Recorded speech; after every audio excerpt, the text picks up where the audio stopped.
देखंतु आज जो भली भाव ओडिशा रे शिक्षा व्यवस्था संपूर्ण भाव में विपर्यस्त अवस्था आसिकी पड़ी एवं विशेष करी उच्च शिक्षा विभाग संपूर्ण भाव में पंगु हो जाइए।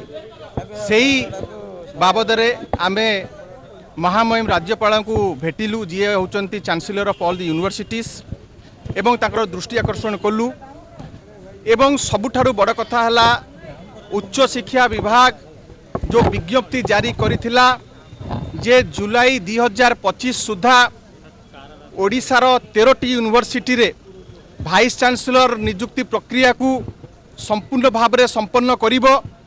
किंतु आज फेब्रुआरी मास हेलाणी 2026 8 मास भितरे गोटे भी यूनिवर्सिटी रो वाइस चांसेलर नियुक्ति हो पारि नाही एवं 6 रु 14 मास हो गलानी सबु जगह कामचला वाइस चांसेलर माने रही। जदि ओडिशार मुख्यमंत्री कामचला नुहंती ताले वाइस चांसेलर कहीं कामचला रहिबे। कामचला वाइस चांसेलर मानकर बहुत लिमिटेशंस रही, फाइनेंशियल पावर नहीं, अध्यापक अध्यापिका नियुक्ति से माने करि परिबे नहीं।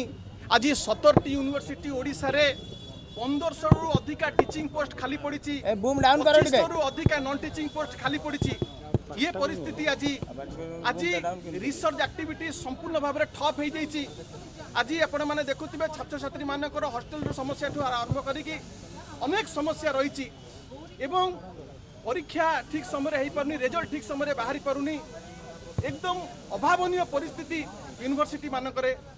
ये कथा आज आम आसिक महामहिम को जनइलु राज्यपाल को एवं तुरंत एथरे हस्तक्षेप करंतु एवं बाहर जो भली भाव में शिक्षाविद को महल रे, लोकों को महल रे, छात्र छात्री महल रे, टीचर को महल रे जो आलोचना चली जे ए जो अहेतुक विलंब होउची, ए अहेतुक विलंब पछर कारण हैला मेरिट को आज एमाने ढांकी देकी वर्तमान भारतीय जनता पार्टी रो नेता मंत्री माने एथरे एक्सेसिव इंटरफेरेंस करुचंती। मेरिट को ढांकी देकी पॉलिटिकल लॉबी करिकी तांको निज लोकों को सर्च कमिटी रे रखिकी तांकरी माध्यम रे वर्तमान वाइस चांसेलर बसैबा को चाहुचंती। शिक्षा अनुष्ठान रे गौरीकरण करिया को चाहुचंती।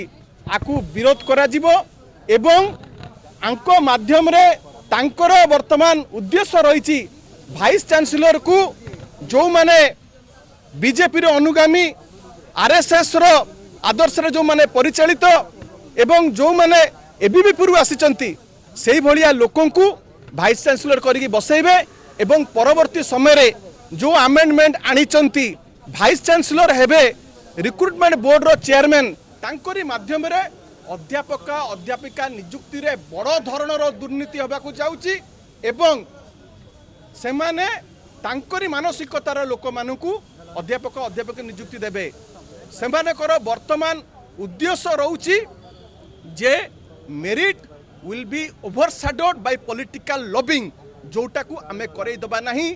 आमे जोथि पाई कि जन सचेतनता करूचु, लोकों पाखर जाउचु, बुद्धिजीवी मानक पाखर जाउचु। ये जो पब्लिक प्रेशर पड़िबो ए प्रेशर रे से माने केबे भी ए कार्य करि परिबे ने। आमे आ ऊपर तीक्ष्ण नजर रखिचु, किंतु जदि गौरीकरण कार्य करंती पॉलिटिकल इन्फ्लुएंस और आइडियोलॉजिकल इन्फ्लुएंस को शिक्षा अनुष्ठान भितर पूरा को चेष्टा करंती ताले आंदोलन मुंड टेकिबो एवं फेब्रुआरी शेष सुधा जति यूनिवर्सिटी अपॉइंटमेंट सरू नाही एवं ता परवर्ती समय रे अध्यापक अध्यापक नियुक्ति पाई विज्ञप्ति प्रकाश पाउ नाही समस्त विश्वविद्यालय एवं महाविद्यालय सामने जोरदार आंदोलन हो।